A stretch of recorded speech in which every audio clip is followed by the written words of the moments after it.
Assalomu alaykum azizlar, barchangizga kuningiz xayrli bo'lsin. Bazalt plitalari bilan uteplit qilayotgan xonadonga keldim. Bu yerda mana ko'rib turganimizdek uyimizning asosiy qismi mana shunday uteplit qilib bo'lindi. Bazalt plitalari bilan ustidan setkalari bilan kafelnikli mana tortib qo'yilgan, zontiklari bilan xullas qanday qilish kerak bo'lsa shunday qildik. Nima uchun endi aynan bazalt plitalari?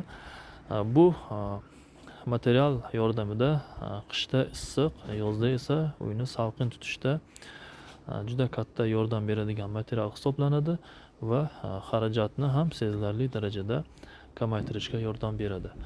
Bundan tashqari bu material o'tda yonmaydigan material hisoblanadi. Bu degani xavfsiz uy ham degani bo'ladi. Azizlar, bu nafaqat xavfsiz, balki juda ham uyimiz bitgandan keyin juda ham chiroyli, ko'rkam ko'rinishga ega bo'ladi. Agar sizga ham mana shunday xizmatlar kerak bo'ladigan bo'lsa, bizning xizmatimizdan foydalansangiz bo'ladi.